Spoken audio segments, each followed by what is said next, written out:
Hey everybody, it's RLCLONED. Welcome to my second part of how to build a competitive Pokemon team. The first part that I showed you is just a sort of a rough guide explaining rules the members could have on the team, but now I'm going to show you how you would actually go around building a team. So, the first thing you got to keep aware of is type matchups. So you need to be able to cover for your team's weaknesses, which means that whatever your first Pokemon that you're going to choose, so you're going to pick around one or two favorite Pokemon that you have, because honestly it doesn't matter what Pokemon you want to have in your team as long as they all cover for each other and have at least decent stats. So, for example, you pick your first Pokemon and now you have to try to pick other Pokemon that can resist incoming attacks and deal out super effective damage with hopefully stab attacks. If not, then strong coverage.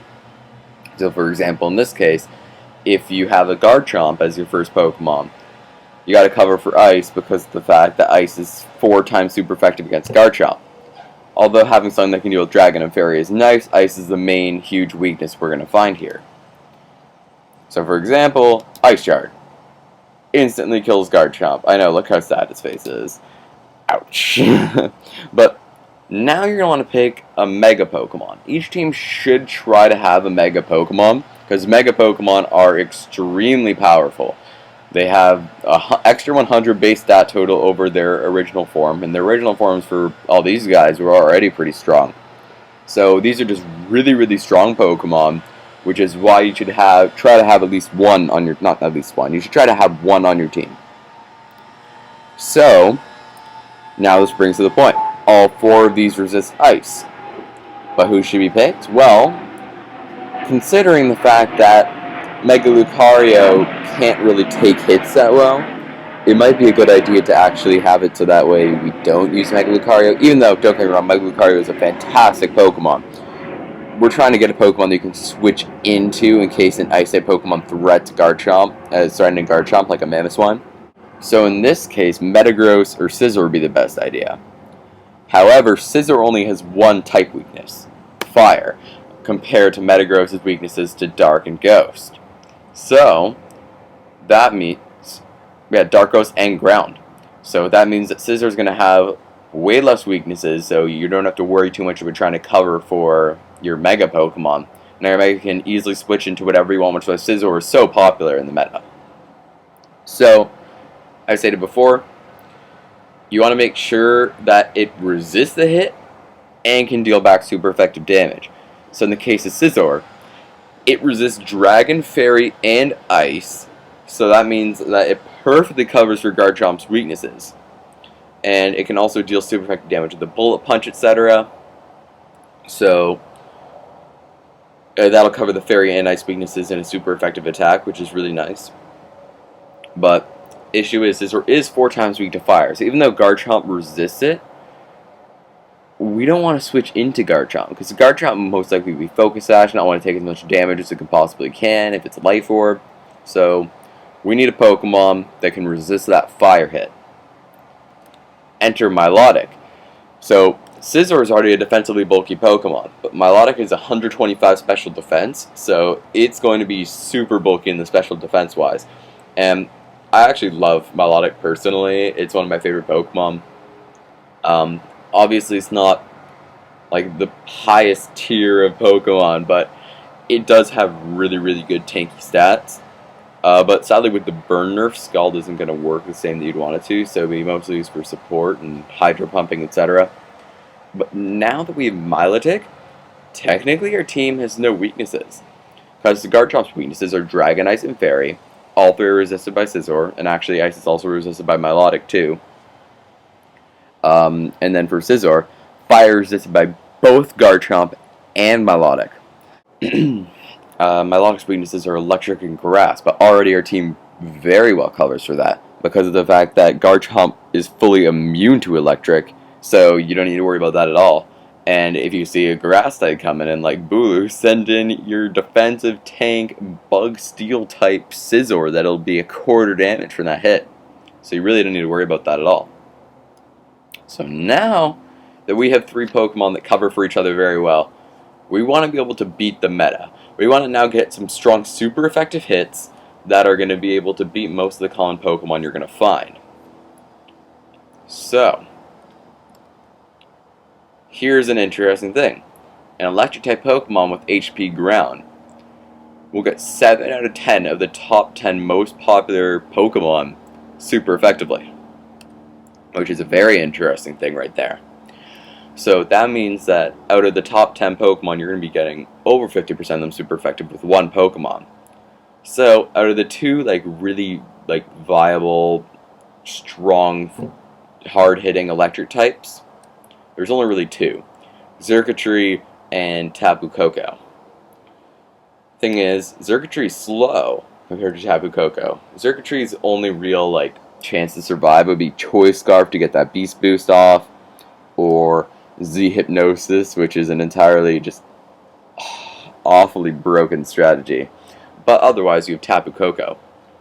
And Tapu Koko is going to be really good because it's also a fairy type, which means that it's going to be able to deal out super effective hits to that Garchomp that could be coming in to potentially try to damage it. But, funny enough, some of Tapu Koko's biggest weaknesses is another HP Ground Tapu Koko.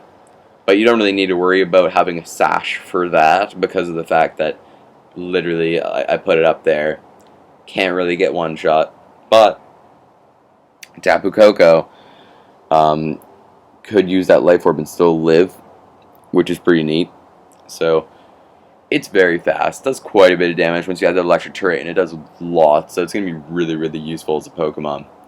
And because the last two Pokemon were really bulky Pokemon, we had our Special Defense tank and our Defense tank, we now have another fast sweeper. Because Garchomp isn't even that fast. It just slightly goes a little bit above the average. But Tapu Koko is going to be a really fast Pokemon, so it's going to be really useful. But now, what's left? We've left 3 Pokemon from the top 10 that we have not hit super effectively so far. I mean, Scizor hits Tapu Lele super effectively, but we'll say we want to add extra Pokemon to be able to hit these Pokemon. Alright?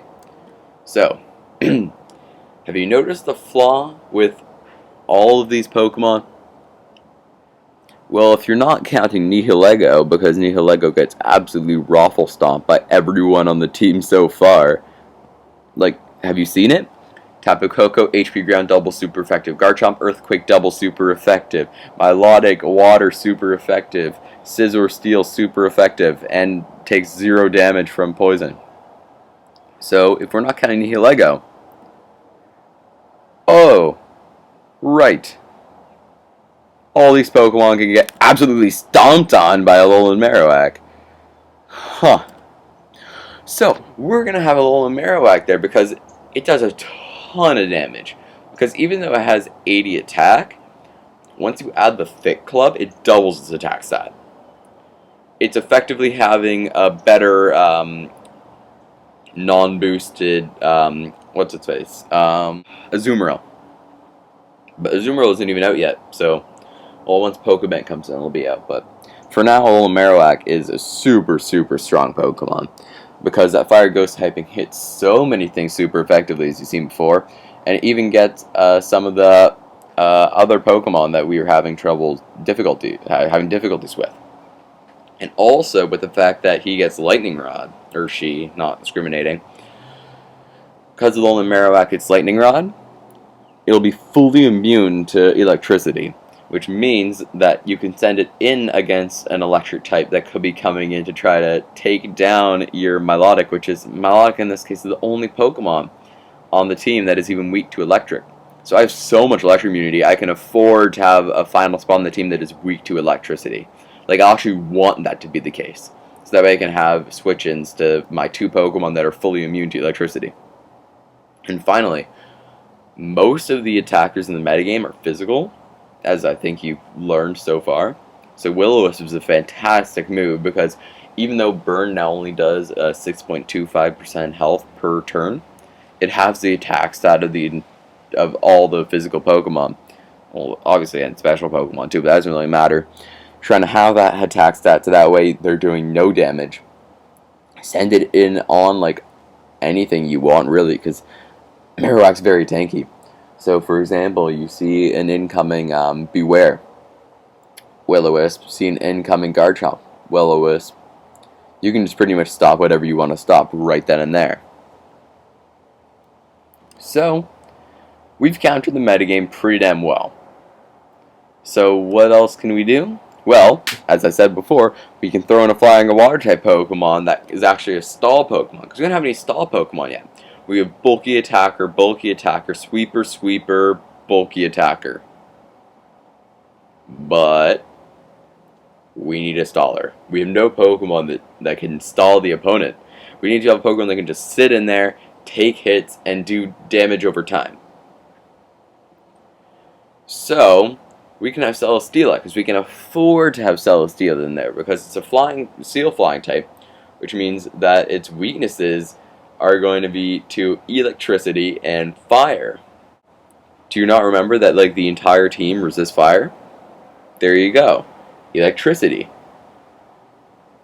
Everyone on my team is like great against electricity besides Milotic, who still wouldn't take that much damage, to be honest, because it's so tanky. But now we can have a Celesteela set, which is my sort of set that I like to use. I haven't seen anyone run, but you know, I'd recommend using it. It's really actually surprisingly good if you can get that first kill and you get that beast boost going.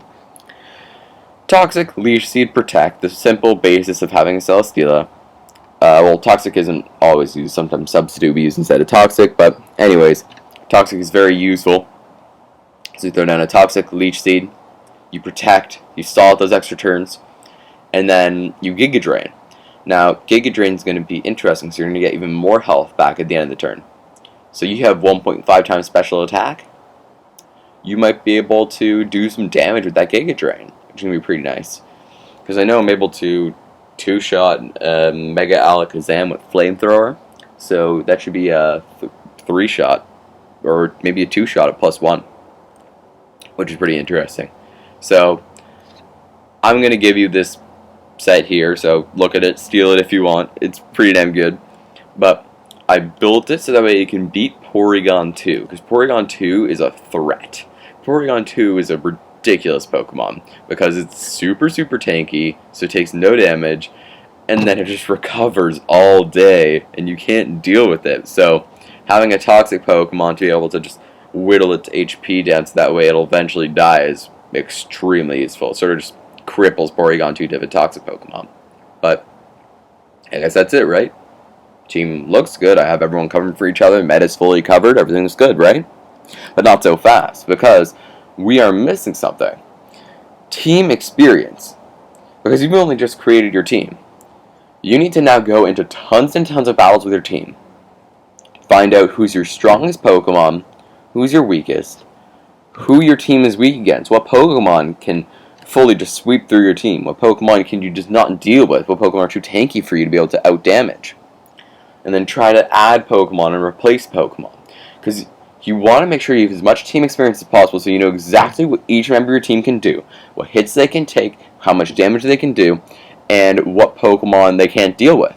And if they can't deal with Pokemon, and you're noticing one Pokemon isn't performing as well as you'd want it to, just get rid of that Pokemon, replace it with a Pokemon that's able to beat that threat.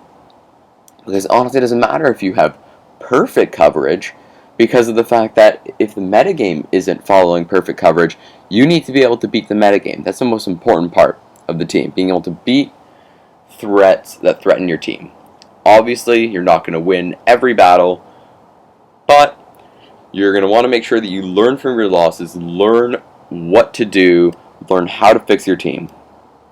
And also, now that we have all of that said and done, do we have a perfect team? Well, no.